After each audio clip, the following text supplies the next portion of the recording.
Olá, é Isabela Loures, produtora deste canal para todos lerem. Gostaria de esclarecer que esta leitura é feita pelo professor de Psicologia e Psicanálise da Universidade de Brasília, Gustavo Ribeiro. Maiores esclarecimentos sobre essa publicação estarão postados aqui abaixo na descrição do vídeo. Sejam sempre bem-vindas e bem-vindos e tenham todas e todos uma ótima leitura.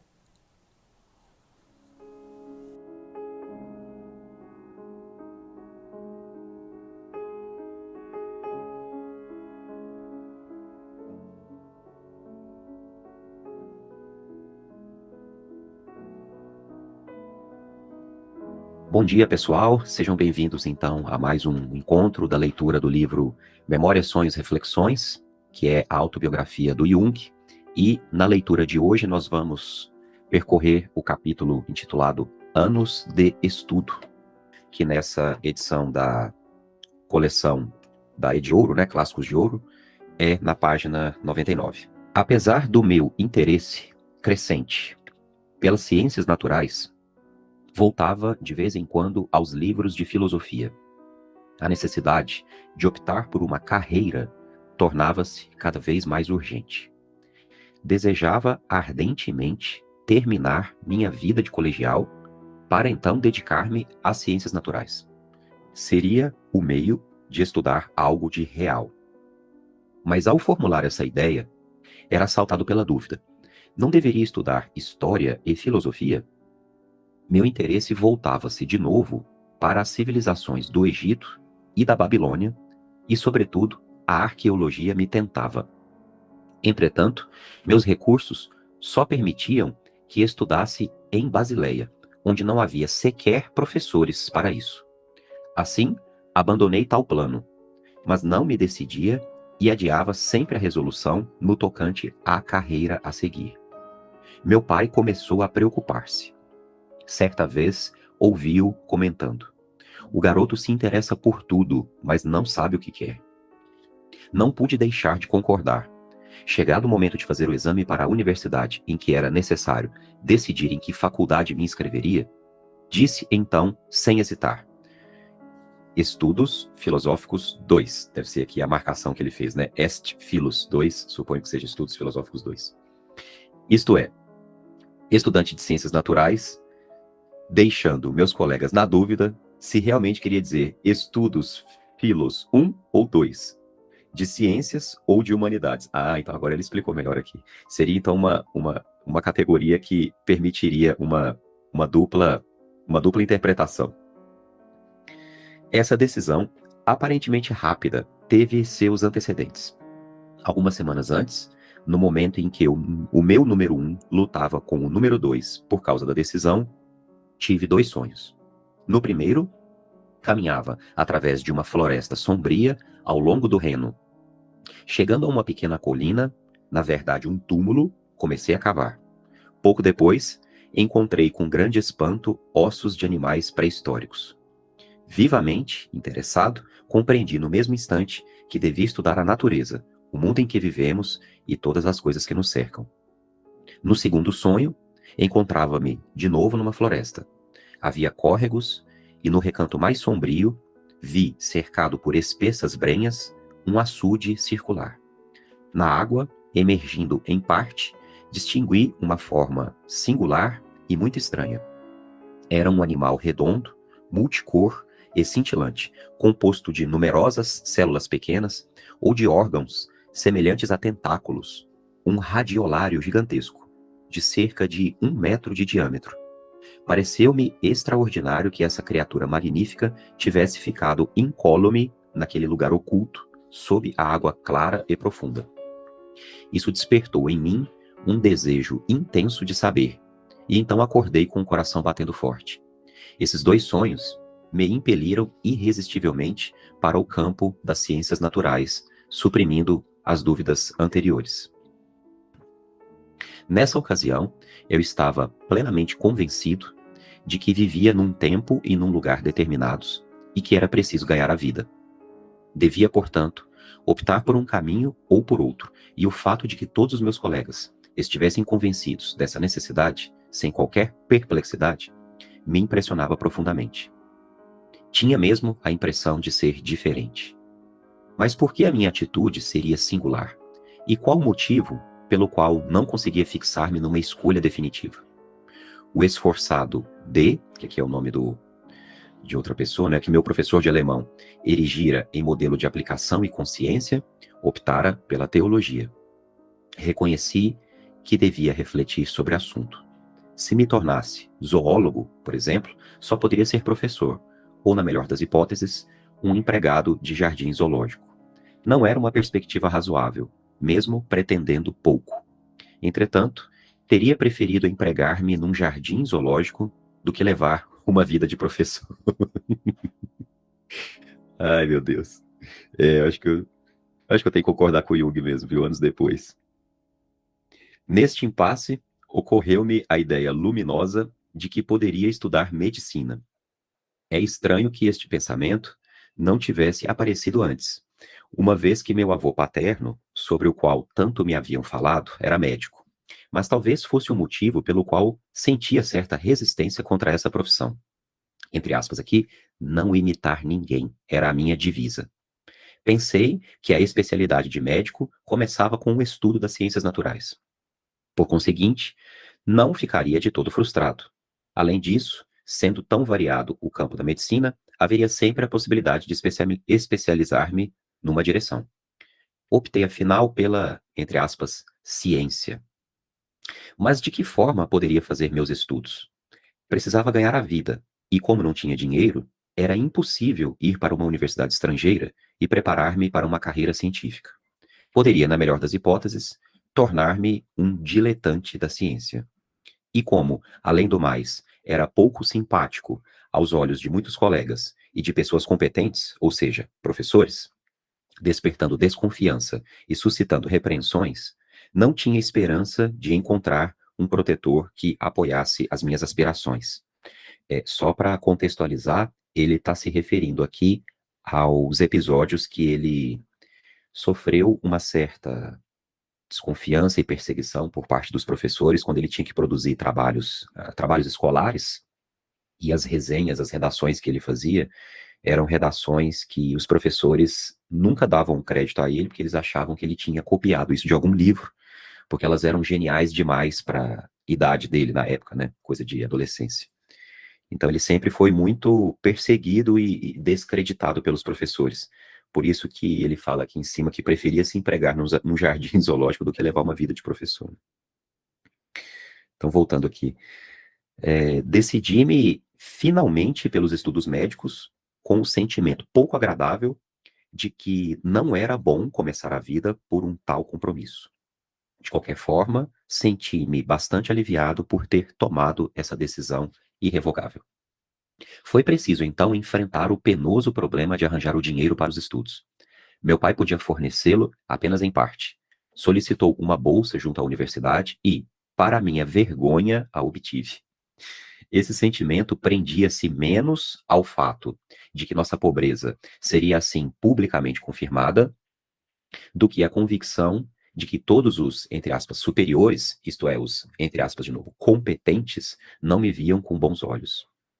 Jamais esperara essa bondade dos superiores. Evidentemente, eu me aproveitara do prestígio de meu pai, homem bom e sem complicações. Sentia-me muito diferente dele.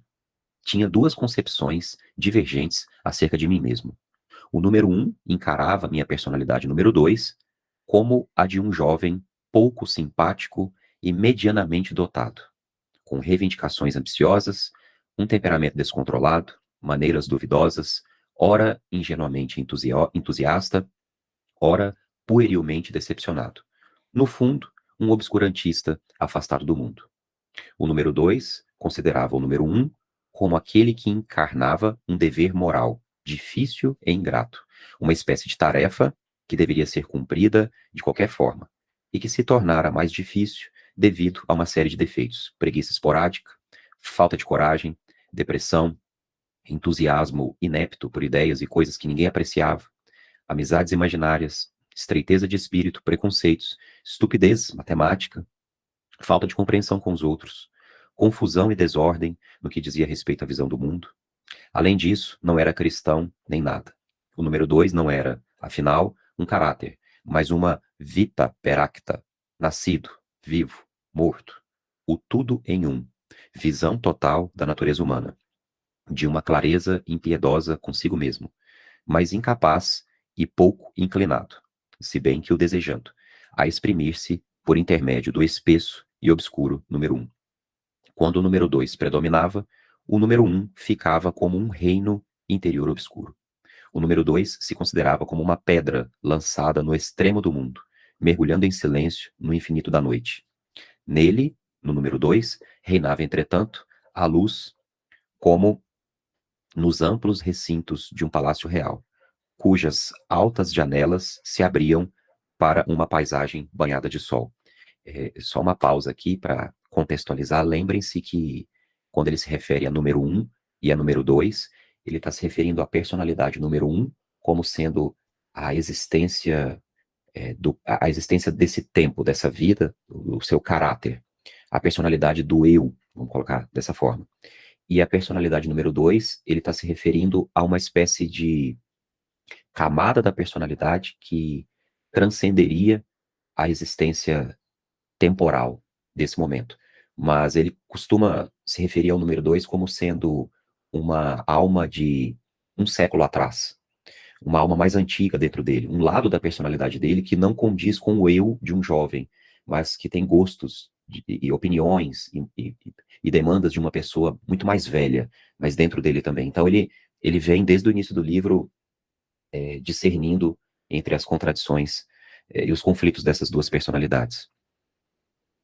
Então, retomando aqui, possuía sentido e continuidade histórica, num contraste violento com os acasos desconexos da vida número 1, que não encontrava qualquer ponto de contato com o seu meio. O número 2, pelo contrário, sentia-se num secreto acordo com a Idade Média, personificada por Fausto e o peso do passado, que obviamente levou Goethe à grande profundidade. Para esse último, isso era um consolo para mim, o número 2 também fora uma realidade, ou seja, para Fausto. Para Goethe, no caso, né? Expresso no seu personagem, no Fausto. Eu pressentia com horror que Fausto significava para mim mais do que o Evangelho de São João, que eu tanto amava. Em Fausto, vivia algo que podia sentir de modo imediato. O Cristo de São João era-me estranho. Porém, mais estranho ainda era o Redentor dos outros evangelhos. Fausto era um equivalente vivo do número 2. Eu estava persuadido de que ele representava a resposta dada por Goethe à questão de seu tempo. Esta compreensão, além de consoladora, aumentava a minha segurança íntima, dando-me a certeza de que eu fazia parte da sociedade humana. Não era mais o único, nem uma simples curiosidade, um ludus da natureza cruel. Meu padrinho e mentor era o grande Goethe. Aqui se detinha essa compreensão provisória, pois apesar da minha admiração, criticava a solução final do Fausto. A desvalorização negligente de Mefisto me chocava, da mesma forma que a pretensão sem escrúpulos de Fausto e principalmente o assassínio de Filemon e Baucis. Nessa época, tive um sonho inesquecível que me apavorou e encorajou ao mesmo tempo. De noite, num lugar desconhecido, eu avançava com dificuldade contra uma forte tempestade. Havia uma bruma espessa. Ia segurando e protegendo com as duas mãos uma pequena luz que ameaçava extinguir-se a qualquer momento. Sentia que era preciso mantê-la a qualquer custo, pois tudo dependia disso. Subitamente tive a sensação de que estava sendo seguido. Olhei para trás e percebi uma forma negra e gigantesca acompanhando meus passos. No mesmo instante decidi, apesar do meu temor e sem preocupar-me com os perigos, salvar a pequena luz, através da noite e da tempestade. Ao acordar, compreendi imediatamente que sonhara com o, entre aspas, fantasma de Brocken, com minha própria sombra projetada na bruma pela pequena luz que eu buscava proteger. Sabia que essa pequena chama era minha consciência, a única luz que possuía. O conhecimento de mim mesmo era o único e maior tesouro que possuía. Apesar de infinitamente pequeno e frágil comparado aos poderes da sombra, era uma luz, minha única luz. Essa imagem onírica, esse sonho, é muito interessante porque representa bem essa questão das fragilidades da consciência em relação à dinâmica do inconsciente. Então, é como se estivéssemos caminhando, né, numa tempestade, tentando proteger uma chama de uma vela, né, e a chama dessa vela representando, portanto, que é a luz da consciência. E a dinâmica do inconsciente, da sombra, o tempo todo tentando se expressar sobre essa luz, né. E isso aqui numa representação onírica muito, muito interessante. Esse sonho trouxe-me um grande esclarecimento. Sabia agora que meu número 1 era quem levava a luz, enquanto o número 2 o seguia como uma sombra. Minha tarefa consistia em conservar a chama, sem olhar para trás, em direção à Vita Peracta, um domínio luminoso proibido, de uma espécie diferente. Era necessário continuar com a tempestade, que procurava fazer-me recuar e entrar na obscuridade imensa do mundo, onde não se vê, nem se percebe mais do que a superfície dos segredos insondáveis. Enquanto número 1, devia progredir nos meus estudos, ganhar o pão de cada dia, numa situação de dependência, em meio às complicações, às desordens, aos erros, às submissões e às derrotas. A tempestade que soprava contra mim era o tempo que flui incessantemente para o passado, permanecendo sempre nos meus calcanhares. Ele é uma sucção poderosa e atrai para si avidamente tudo o que existe. Só escapamos dele e, por um momento, avançando corajosamente. O passado é muito real e presente, apoderando-se de todos aqueles que não podem libertar-se através de uma resposta satisfatória. Nessa época, a minha imagem do mundo sofreu uma rotação de 90 graus. Reconheci um caminho que me conduzia irremediavelmente para o exterior, rumo às limitações e obscuridade da tridimensionalidade. Parecia-me que outrora Adão abandonara, da mesma forma, o paraíso. Este se transformara num espectro e ele deveria encontrar a luz lá, no campo pedregoso que trabalhara com o suor de sua fronte. Perguntava a mim mesmo, de onde veio esse sonho? Até então, achara natural que os sonhos fossem enviados diretamente por Deus. Somnia a Deo missa, no seu significado disso em latim. Mas agora que incorporara a crítica do conhecimento, fui assaltado pela dúvida. Poder-se-ia dizer, por exemplo, que minha compreensão se desenvolveu lentamente e, de repente, irrompeu no sonho. O caso era precisamente este. Não houve uma explicação, mas uma descrição do processo. O verdadeiro problema consistia em saber por que esse desenvolvimento se dera e por que se irrompera na consciência. Eu nada tinha feito conscientemente para auxiliar tal desenvolvimento. Pelo contrário, minhas simpatias voltavam-se para o outro lado. Seria preciso, pois, que algo estivesse atuando atrás dos bastidores, algo de inteligente, de qualquer modo, mais inteligente do que eu, pois jamais me teria ocorrido a ideia extraordinária de que o universo luminoso interior aparecesse à luz da consciência como uma sombra gigantesca. Compreendi, então, subitamente, uma boa parte daquilo que antes me parecera inexplicável.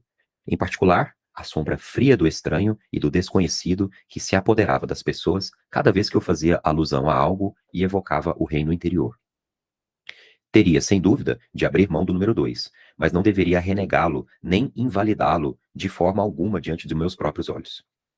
Isso representaria uma automutilação, e além disso, não haveria mais qualquer possibilidade de explicar a origem dos sonhos que tive. Não duvidava de que o número 2 tivesse relação com a produção dos sonhos, e era fácil atribuir-lhe a inteligência superior postulada por eles. Sentia-me cada vez mais idêntico ao número 1, na percepção que tinha do meu estado. O número 1 parecia uma simples parte do número 2, muito mais vasto e com o qual, portanto, não podia mais identificar-me. O número 2 tornara-se, com efeito, um fantasma, um espírito que crescera à sombra da obscuridade do mundo. Eu não sabia disso antes do sonho. E, tal como posso constatar hoje, olhando para trás, essa consciência era muito vaga na época, se bem que emocionalmente eu não tinha a menor dúvida dessa interpretação.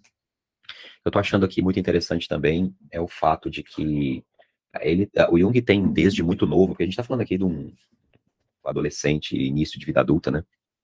Ele está fazendo a escolha de carreira aqui, ele está falando alguma coisa aqui entre os seus 18 anos. E a gente vê, assim, como que hoje, na maioria das pessoas, não há esse desejo de se integrar e de se conhecer. Existe sempre vamos colocar assim, uma supressão desse outro lado, né? Uma supressão desse outro eu, quando a gente percebe que tem algo dentro de nós estranho, a gente não quer saber disso. A gente reprime isso, rechaça, né, esse lado. E aqui não, a gente percebe que desde muito jovem ele sempre teve essa atitude de integração, de aceitação e de integração dessas duas personalidades. Vamos lá. Em todo caso, uma separação se operara entre o número 2 e eu, aproximando-me mais do número 1. Este tornou-se, pelo menos alusivamente, uma personalidade de certo modo autônoma. Eu não o representava como uma individualidade precisa, a de um zumbi, por exemplo, se bem que minha origem camponesa tornasse essa possibilidade aceitável.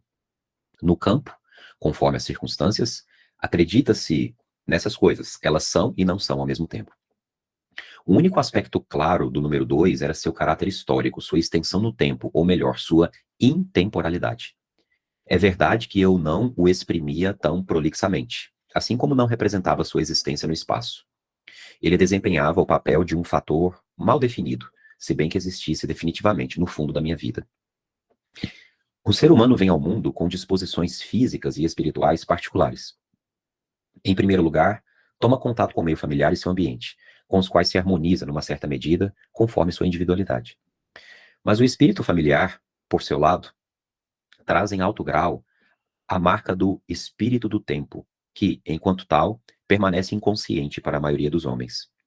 Quando o espírito familiar representa um consensus omnium, passará a significar segurança, mas se estiver em oposição ao ambiente ou atingido por muitas contradições, criará um sentimento de insegurança diante do mundo. Nossa, isso é muito interessante. Muito interessante isso aqui. Ora, as crianças reagem muito menos aos que dizem Perdão, deixa eu repetir essa frase aqui. Ora, as crianças reagem muito menos ao que dizem os adultos do que os influxos imponderáveis da atmosfera circundante. Adaptam-se a esta inconscientemente, o que significa que nascem nelas correlações de natureza compensadora. As ideias religiosas particulares que me assaltaram desde a mais tenra infância nasceram espontaneamente como reação ao meu ambiente familiar, e é dessa forma que devem ser entendidas. As dúvidas religiosas às quais meu pai sucumbiria mais tarde, há muito se preparavam em seu íntimo. Uma revolução desse gênero, tanto no mundo interior como no mundo em geral, lança sua sombra precocemente, e é tanto mais demorada quanto mais a consciência se revolta contra o seu poder. É compreensível que muito cedo certos pressentimentos tenham inquietado meu pai, atingindo também a mim. É muito interessante essa sessão aqui. Essa frase é muito bacana. Nunca tive a impressão de que tais influências emanavam de minha mãe. Ela estava, não sei de que modo, ancorada num fundo invisível e profundo, que nunca me pareceu aparentado com a certeza da fé cristã. Esse fundo tinha, segundo me parecia, uma ligação com os animais, as árvores, as montanhas, os campos e os cursos d'água, o que contrastava singularmente com a superfície cristã e as manifestações convencionais de sua fé. Correspondia à minha própria atitude e por isso não me inquietava. Pelo contrário, dava-me um sentimento de segurança e a convicção de que havia um fundo sólido sobre o qual poderia me apoiar. Nunca me ocorreu a ideia do paganismo desse fundamento.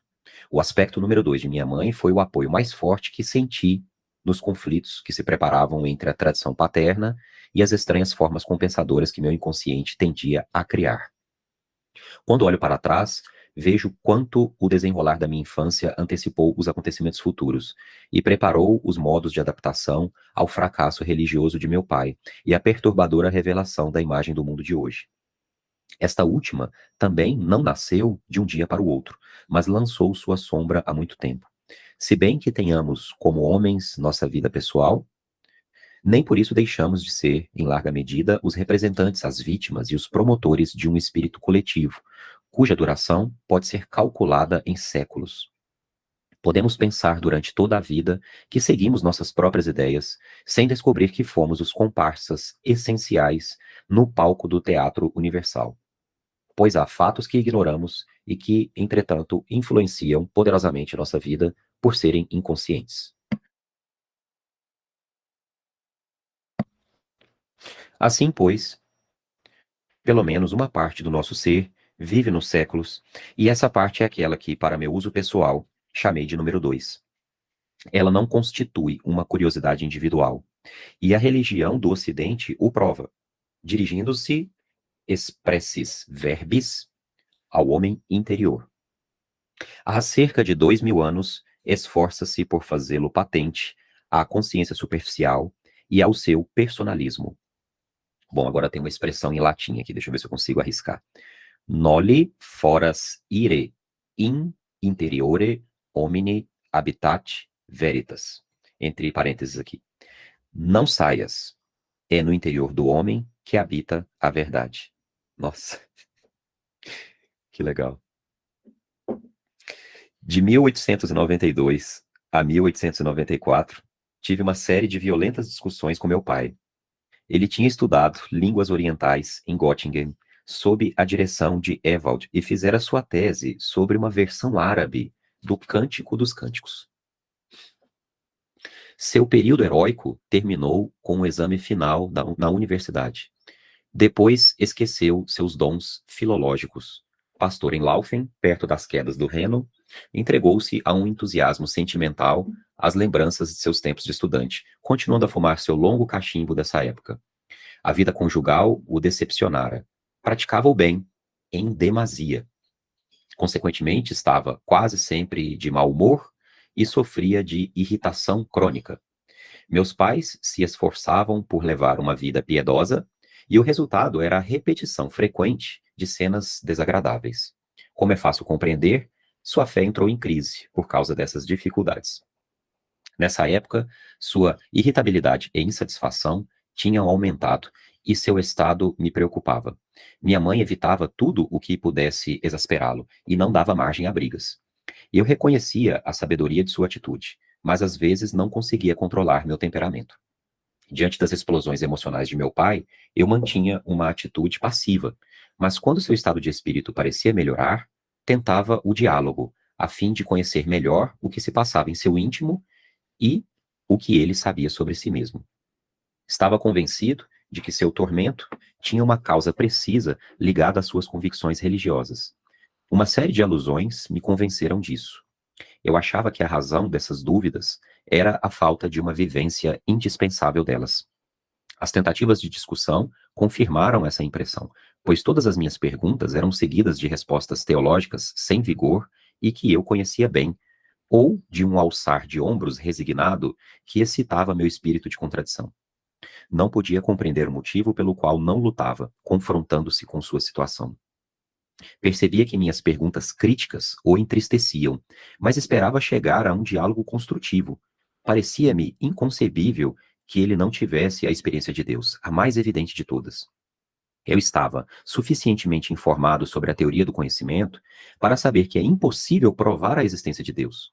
Mas esta se me afigurava tão evidente que não havia necessidade de provas, da mesma forma que não é necessário provar a beleza de um alvorecer ou as angústias do mundo noturno.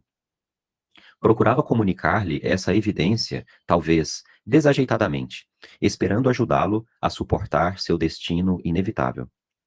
Era preciso que ele discutisse com alguém. Na verdade, era o que fazia, com sua família ou consigo mesmo. Por que não discutia com Deus, o sombrio Auctor Rerum Creatorum, o único e verdadeiro responsável pelo sofrimento do mundo? Certamente, ele lhe teria enviado um desses sonhos mágicos, de uma profundidade infinita, como aqueles que eu recebia sem pedir e que haviam selado o meu destino. Não sabia como, mas era assim. Só uma consideração interessante, que é uma diferença da visão dos sonhos entre Freud e Jung, é que enquanto para Freud os sonhos são realizações de desejos, né? Realizações disfarçadas, né? Realizações, portanto, expressas de forma simbólica de um desejo inconsciente, na grande maioria das vezes. Aqui para Jung a gente vê a significação do sonho muitas vezes como uma forma de sabedoria mais profunda, arquetípica, mais interna, né? Talvez um nível de conhecimento mais profundo, atemporal, de uma realidade até transpessoal. Então ele não tá, o sonho aqui para o Jung não está no campo do desejo, ele está no campo de uma realidade, de uma mensagem, né, como ele diz aqui, de uma verdade. Do ponto de vista freudiano também é uma realidade e uma verdade, porque o desejo é uma verdade, uma realidade, né? Mas a gente percebe, vamos dizer assim, as distinções de enfoques, né, em relação à questão dos sonhos. Vai ficando muito nítido aqui. Vamos voltar aqui então. Não sabia como, mas era assim. Ele permitira, mesmo que eu lançasse um olhar sobre seu próprio ser. Este último era, evidentemente, um grande mistério que eu não devia nem podia revelar a meu pai. Tê-lo-ia, talvez, sugerido se meu pai estivesse em condições de apreender a experiência imediata de Deus. Mas em nossas conversas, nunca chegávamos a tal ponto, nem mesmo no limiar dele. Eu o abordava sempre de uma forma muito pouco psicológica, mas sim intelectual, afastando, na medida do possível, tudo o que pudesse tocar o sentimento, a fim de não provocar suas emoções. Tal aproximação, entretanto, atuava sempre como o pano vermelho diante do touro. Interessante. Provocando suas incompreensíveis crises de irritação. Eu não compreendia como um argumento totalmente racional se chocava com uma resistência emocional. Essas discussões estéreis aborreciam-nos, a ele e a mim, e afinal acabamos cada qual com seu sentimento específico de inferioridade. A teologia nos tornara estranhos um ao outro. Isso representou para mim outra derrota irremediável, embora não chegasse a aguçar meu sentimento de solidão. Tinha o vago pressentimento de que meu pai era arrastado por um destino irremediável. Era um homem solitário. Não tinha um só amigo com o qual pudesse discutir. Pelo menos, eu não conhecia ninguém em nosso ambiente que pudesse dizer-lhe as palavras salvadoras. Certa vez ouvi-o rezar. Ele lutava desesperadamente por sua fé. Fiquei extremamente emocionado e ao mesmo tempo indignado, porque avaliei o quanto ele era a presa, sem esperança de libertação da igreja e de seu pensamento teológico. Fora deslealmente abandonado por eles, que lhe haviam barrado todas as possibilidades de um contato direto com Deus. Então compreendi minha vivência em toda a sua profundidade. Deus, em meu sonho, desaprovara a teologia e a igreja fundada sobre ela. Por outro lado, tolerara a teologia como a tantas outras coisas. Parecia-me ridículo que os homens pudessem decidir acerca de uma tal evolução. Afinal, o que eram eles? Nasciam cegos e estúpidos como cãezinhos, se bem que dotados, como todas as criaturas de Deus, de uma luz escassa, incapaz de iluminar as trevas em que tateavam. Estava seguro disso, e ainda mais, os teólogos que eu conhecia não pareciam ter visto de forma alguma a, entre aspas, luz que brilha nas trevas, senão porque ensinavam uma religião teológica que me parecia totalmente inútil, uma vez que a única coisa proposta era uma crença e sem esperança. Foi o que meu pai tentou com um esforço enorme e fracassou. Por outro lado, não podia defender-se também do ridículo materialismo dos psiquiatras. Acaso não apelavam para a crença cega, exatamente como os teólogos? Era óbvio que faltava a esses dois mundos a crítica do conhecimento e a vivência. Meu pai tinha a impressão de que os psiquiatras haviam descoberto no cérebro um lugar da alma, a, entre aspas, matéria, que nada tinha de, entre aspas, também espiritual. Daí provinham certas advertências que me fazia. Se estudasse medicina, não devia tornar-me materialista. Para mim, isso significava que eu não devia sucumbir a qualquer crença, uma vez que os materialistas, da mesma forma que os teólogos, acreditavam em suas definições e eu sabia que meu pobre pai simplesmente saíra da frigideira para cair no fogo. Eu compreendi que a fé, tão enaltecida, lhe pregara uma peça fatal, não somente a ele, mas à maioria das pessoas sérias e instruídas que eu conhecia. O pecado capital da fé parecia residir no fato de preceder a vivência. Como sabiam os teólogos que Deus arranjara intencionalmente certos fatos e abandonara outros a si mesmos? E como sabiam os psiquiatras que a matéria possuía as propriedades do espírito humano? Eu não corria o perigo de cair no materialismo. O mesmo não se dando com meu pai. Alguém lhe falara sobre a, entre aspas, sugestão. Aqui ele está se referindo certamente à hipnose.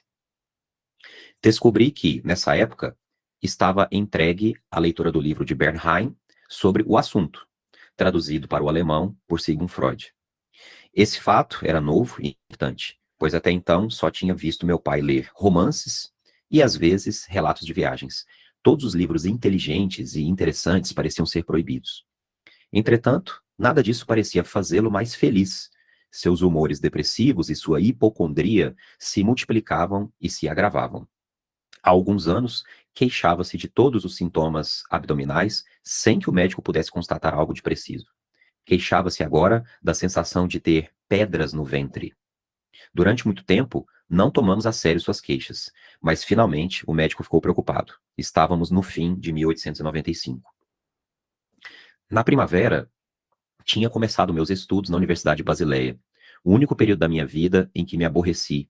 O tempo de colégio terminara e as portas de ouro da Universitas Literarum e da liberdade acadêmica abriam-se diante de mim. Ia aprender a verdade sobre a natureza e seus aspectos essenciais, e adquirir o conhecimento de tudo quanto se sabia sobre o homem do ponto de vista anatômico e fisiológico. E a isso se acrescentaria o conhecimento dos estados biológicos excepcionais, as doenças. Entrei, enfim, numa associação estudantil, a de Zofingia, a qual meu pai pertencera. No primeiro ano, ele me acompanhou na excursão que fizemos a uma cidade produtora de vinhos, na região de Markgrafen. Lá, fez um discurso cheio de vivacidade que me permitiu entrever com surpresa o espírito jovial de seu tempo de estudante. Compreendi, ao mesmo tempo, num relance, que sua vida se detivera definitivamente ao fim de seus estudos. Lembrei-me destes versos de uma canção estudantil. Eles voltaram, os olhos postos no chão, para o país dos filisteus, e então, o gerum, gerum, gerum, o quae mutatio rerum. Essas palavras caíram pesadamente na minha alma. Ele tinha sido, tal como eu agora, um estudante entusiasta em seu primeiro semestre. O mundo se abrira para ele, como se abria para mim. Esteve, diante dos tesouros infinitos do conhecimento, tal como eu agora. O que poderia tê-lo quebrado, azedado, amargurado? Não achei resposta. Ou melhor, achei muitas. O discurso que fez, bebendo vinho, nessa tarde de verão, foi como que sua última lembrança vívida de outros tempos em que fora o que deveria ter sido sempre. Pouco depois, seu estado de saúde se agravou. Caiu doente no fim do outono de 1895 e morreu no começo de 1896. Nesse dia, eu voltei para casa depois das aulas e perguntei por ele. Como sempre, muito fraco, disse minha mãe. Ele murmurou-lhe algumas palavras e ela me disse, indicando com o olhar seu estado delirante. Ele quer saber se você já passou nos exames finais. Compreendi que devia mentir. Sim, foi muito bem, foi tudo bem. Ele suspirou aliviado e fechou os olhos. Pouco depois voltei para junto dele. Estava só. Minha mãe estava ocupada no quarto vizinho. Ele estertorava. Nossa, essa palavra eu não tinha visto. Ele estertorava e percebi que estava agonizando. Fiquei perto do leito, pregado no chão. Era a primeira vez que via a morte de um ser humano. De repente, ele parou de respirar. Esperei muito a respiração seguinte. Nada. Lembrei-me, então, de minha mãe e fui para o quarto vizinho. Ela estava sentada, fazendo tricô, perto da janela. Ele está morrendo, disse eu.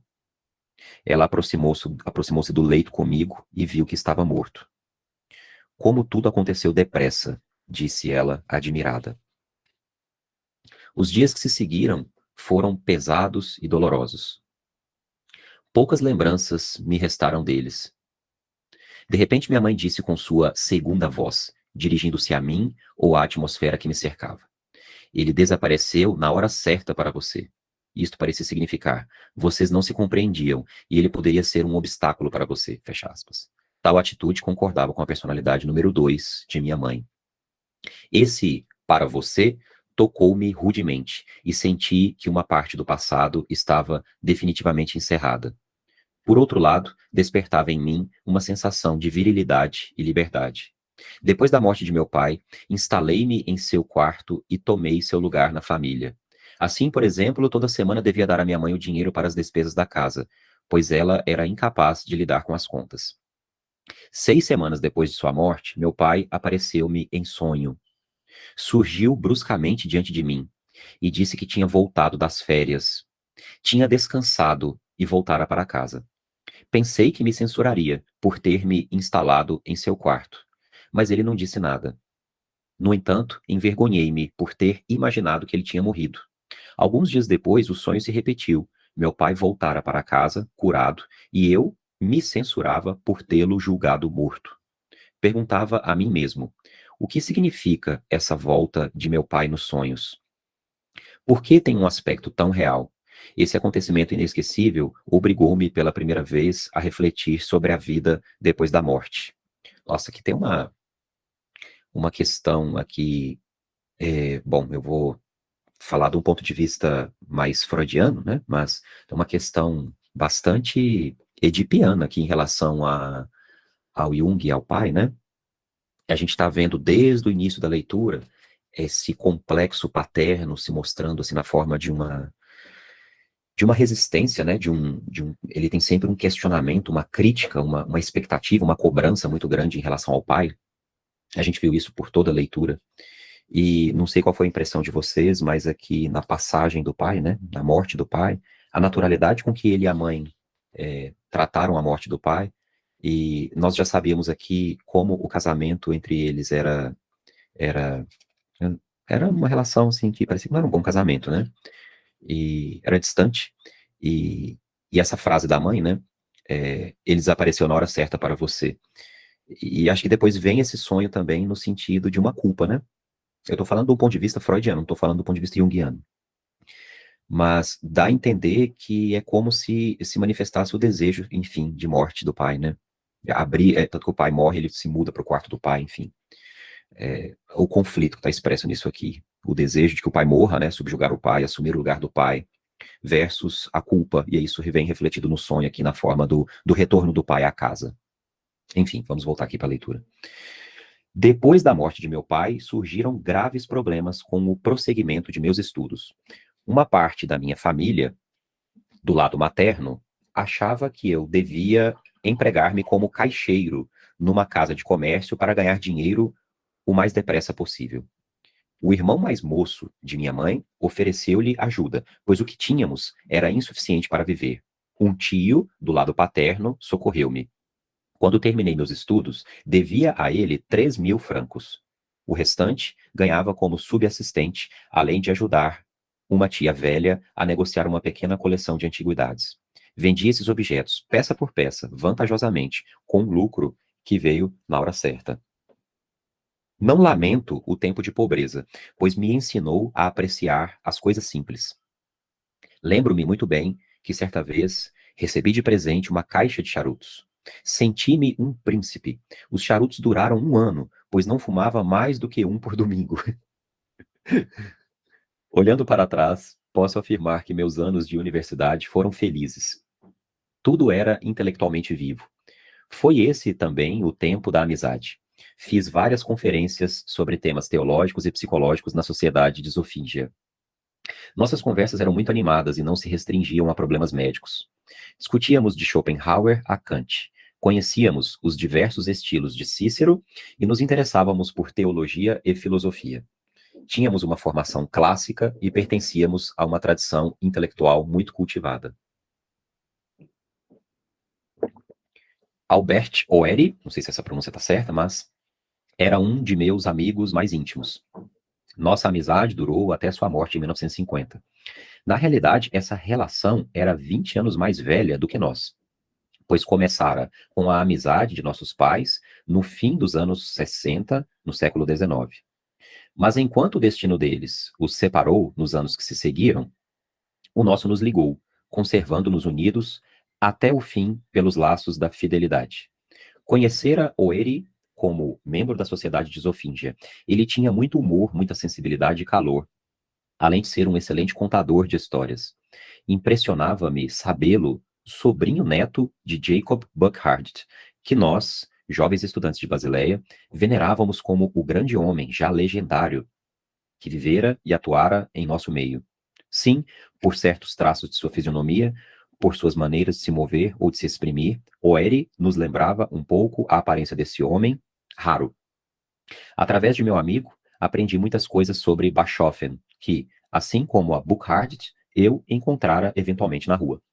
Entretanto, mais do que essas exterioridades, o que me impressionava nele era o ar meditativo, a maneira de considerar os acontecimentos históricos, a maturidade de seu julgamento político, já marcante nessa época, a precisão, às vezes desconcertante, com a qual compreendia as personalidades contemporâneas e a capacidade de imitá-las espirituosamente. Seu ceticismo descobria a vaidade e o vazio mesmo sob os ouropéis mais brilhantes. O terceiro membro de nosso clã era Andreas Vischer, que morreu prematuramente depois de ter sido durante anos diretor do hospital Urfa, na Ásia Menor. Discutíamos no Café Águia, em Weil, ou no Cervo, em Hautingen, diante de um copo de Mark Graffler, em pleno sol ou sob o clarão da lua. Essas conversas inesquecíveis representam o ápice da minha vida de estudante. Como nossas profissões e moradias nos separavam, não nos encontramos com frequência no decênio seguinte. Mas quando a hora festiva do meio-dia se aproximou para Oeri e para mim, tínhamos a mesma idade, o destino nos reuniu de novo muitas vezes. Aos 35 anos, sem prever o que a vida nos preparava, fizemos juntos uma viagem inesquecível no meu veleiro. Nosso mar era o Lago de Zurique. A tripulação compunha-se de 3 jovens médicos que nessa época trabalhavam comigo. Nossa viagem a Wallenstad durou 4 dias, ida e volta. Velejávamos no Spinnaker, impelidos por um vento suave. Oeri levara a Odisseia, na tradução alemã de Voss, e leu em voz alta durante a viagem a aventura de Ulisses na ilha de Circe, a Néquia e a descida ao Hades. A luz fazia cintilar as águas do lago e uma bruma prateada iluminava suas margens. Abre aspas aqui. E então Circe, a deusa de cabelos cacheados, sublime e harmoniosa, envia-nos como bom companheiro o vento da viagem que infla com seu sopro a vela do navio de escura proa. Fecha aspas. Entretanto, atrás das brilhantes imagens homéricas, aparecia, enchendo-me de inquietação, a travessia maior do Pelagus Mundi, que se abria diante de nós. Oeri, que até então hesitara, casou-se algum tempo depois. Quanto a mim, o destino me presenteou, como a Odisseus, com uma Néquia, com uma descida ao Hades sombrio. Depois vieram os anos de guerra e revi raramente meu amigo. Assim terminaram as grandes palestras. Só falávamos sobre os acontecimentos do momento. Porém, estabeleceu-se entre nós um diálogo interior que pude adivinhar devido a certas perguntas isoladas que ele me fazia. Era um amigo inteligente que me conhecia a seu modo. Essa compreensão tácita e sua fidelidade inalterável foram muito importantes para mim. No último decênio de sua vida, encontramo-nos frequentemente, ambos pressentindo que as sombras se alongavam. Durante a minha vida na universidade, recebi muitos estímulos no tocante a problema religioso. Em casa, tive o ensejo feliz de conversar com um teólogo, o vigário de meu falecido pai. Era um grande erudito, cujo interesse pelos fenômenos naturais chegava a eclipsar o meu. Devo a ele minha instrução no que se refere à patrística e à história dos dogmas. Aprendi, sobretudo, uma quantidade de coisas sobre a teologia protestante. A teologia de Hitz estava na ordem do dia. Sua concepção histórica e, principalmente, sua parábola da estrada de ferro me irritavam. Os estudantes de teologia com quem eu falava sobre isso na sociedade de Zofíngia pareciam satisfazer-se com a ideia do efeito histórico causado pela vinda de Cristo. Esta ideia parecia-me estúpida e carente de vida. Resistia também à opinião que punha o Cristo no primeiro plano, dele fazendo um único personagem decisivo no drama entre Deus e o homem. Isto contradizia a própria concepção do Cristo, quando este afirmou que o Espírito Santo, pelo qual fora concebido, o substituíra junto aos homens depois de sua morte. O Espírito Santo significava para mim uma ilustração adequada do Deus inconcebível. Suas ações eram de natureza sublime e, ao mesmo tempo, da espécie estranha e ambígua dos atos de Javé. Eu identificava ingenuamente este último com a imagem cristã de Deus, tal como o compreendera na minha crisma. Na época, eu ainda não tinha consciência de que o demônio propriamente dito só nascera com o cristianismo. O, entre aspas, Senhor Jesus era para mim, indubitavelmente, um homem e, portanto, falível, um simples portador da palavra do Espírito Santo. Esta concepção nada ortodoxa, que se desviara de 90 ou 180 graus da concepção teológica, colidiu naturalmente com uma profunda incompreensão. O desencanto que senti me levou pouco a pouco a uma espécie de desinteresse resignado, robustecendo minha convicção de que só a experiência podia decidir este ponto. Podia dizer como o Candide de Voltaire, que li nessa época. Tu célestes bien dit. Nossa, agora o francês aqui me quebrou, hein? Eu vou pular esse pedaço aqui que eu não sei falar francês. O que significava para mim as ciências da natureza. Durante meus primeiros anos de estudo universitário, descobri que as ciências naturais veiculavam uma infinidade de conhecimentos, mas sem grande profundidade e apenas em campos especializados. As leituras filosóficas me ensinaram que, no fundo de tudo, havia a realidade da psique. No fundo de tudo, havia a realidade da psique. Sem a alma, não havia saber nem conhecimento profundo. No entanto, nunca se falava da alma. Ela era tacitamente suposta. Mas, quando mencionada, como em C.G. Carus, não era abordada em ideias precisas, mas segundo uma especulação filosófica de sentido ambíguo. Essa observação curiosa me deixava perplexo. No fim do segundo semestre, fiz uma descoberta. Entrei na biblioteca do pai de um companheiro de estudos, um historiador da arte, um livrinho... Perdão, vou recomeçar essa frase, eu li errado.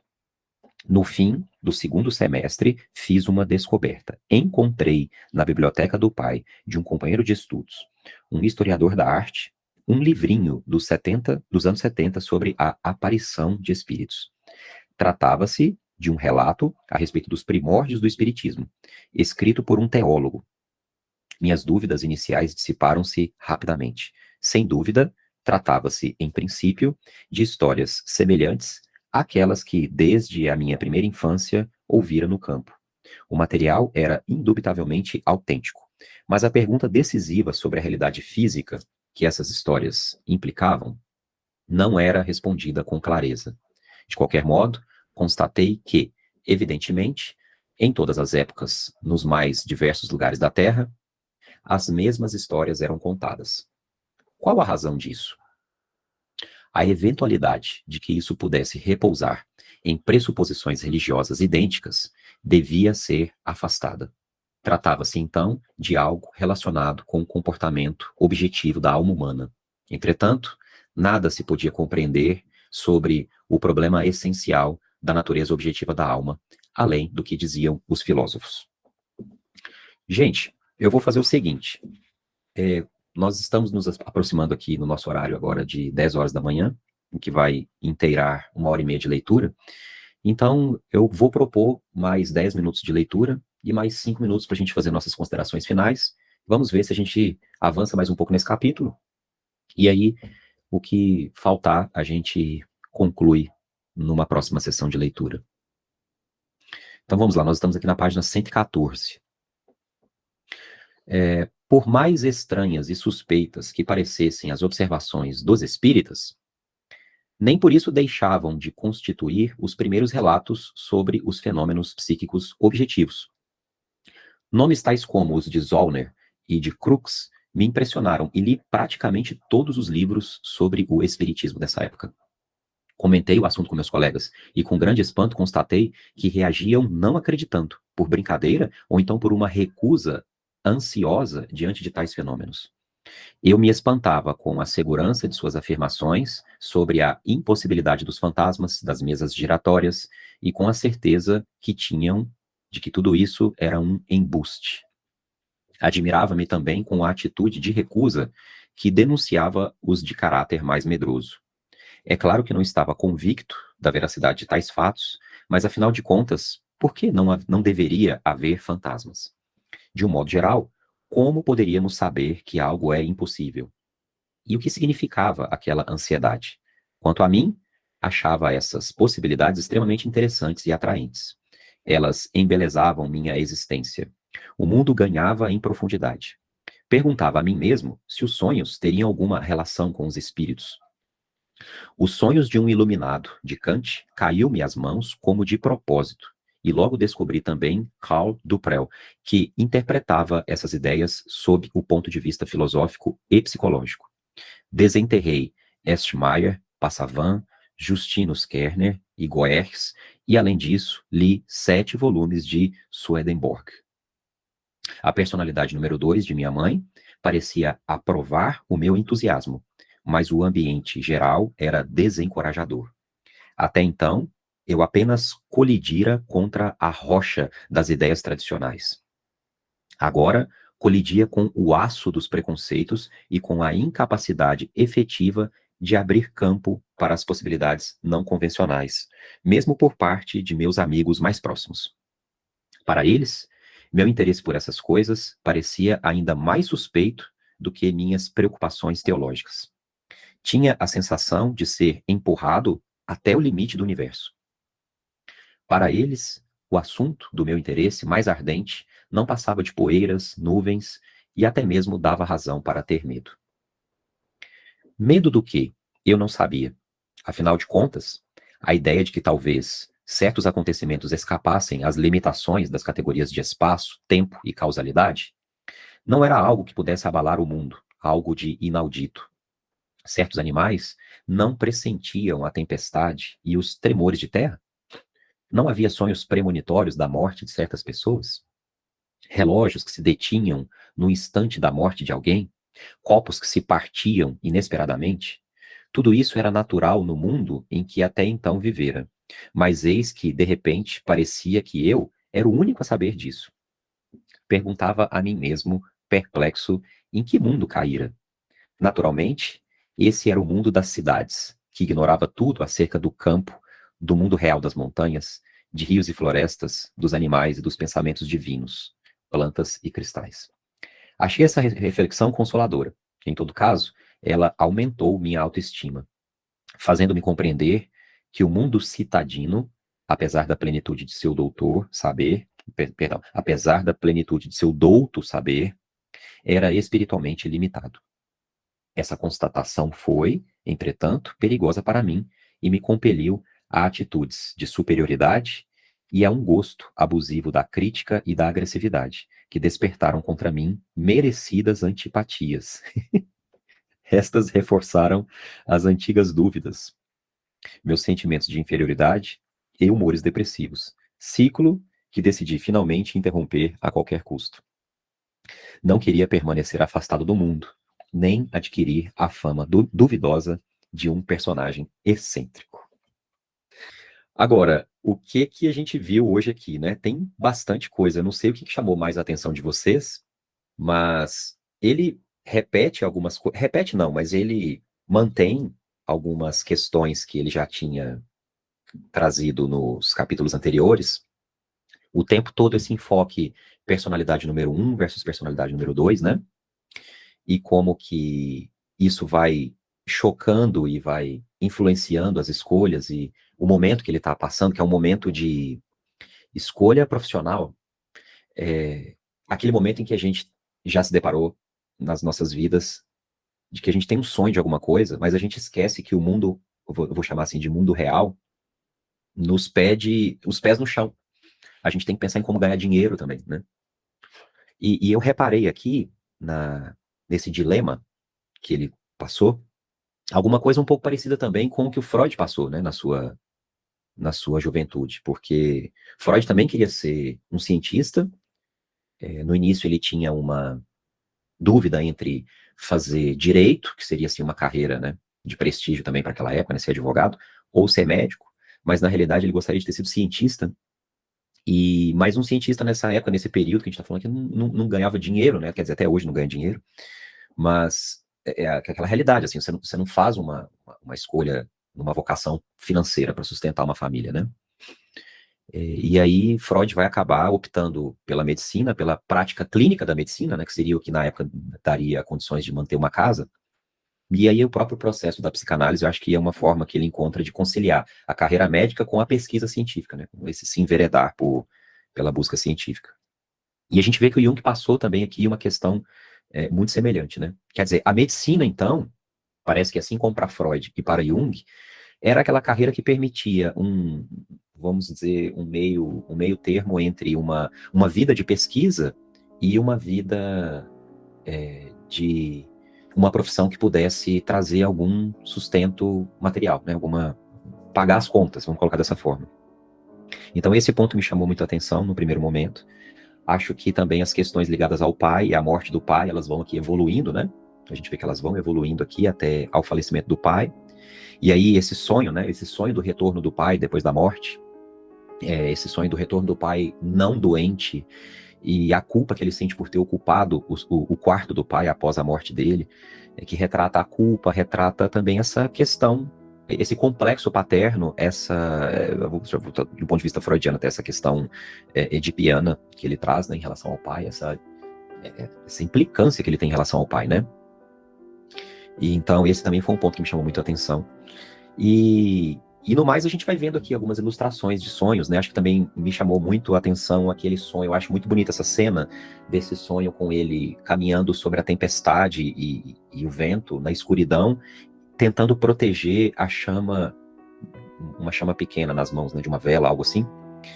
E aquilo projetando uma sombra grande, né? Então, ali tem todo o reflexo desse aparelho psíquico que o Jung vai construir, né? Dessa teoria da psique que o Jung vai construir, né?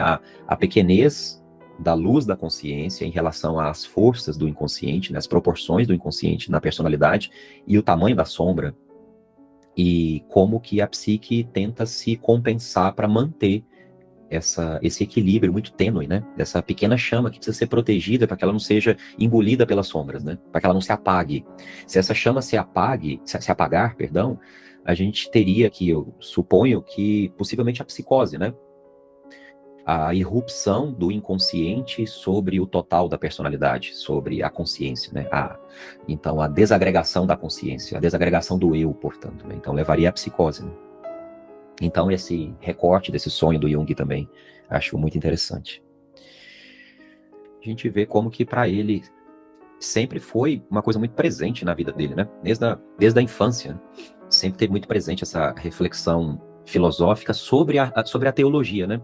Uma filosofia da teologia. Ele sempre foi muito crítico em relação às religiões, talvez principalmente motivado pela questão paterna, né? Pela forma como ele observava o pai, a postura do pai em relação à religião, pelo pai ser pastor. Acho que isso desenvolveu nele também uma questão muito crítica em relação às religiões, né? Então esse elemento está, sim, muito presente.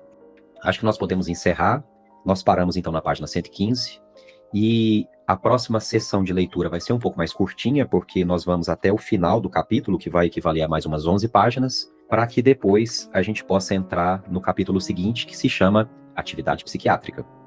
Então, amanhã nós concluímos esse capítulo e já seguiremos para o capítulo seguinte. Gente, obrigado pela presença, pela companhia hoje com a leitura e até a próxima sessão de leitura.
Se você gostou deste conteúdo, eu te peço para que clique e se inscreva no canal para que mais pessoas tenham acesso a todas essas leituras. Obrigada e um abraço.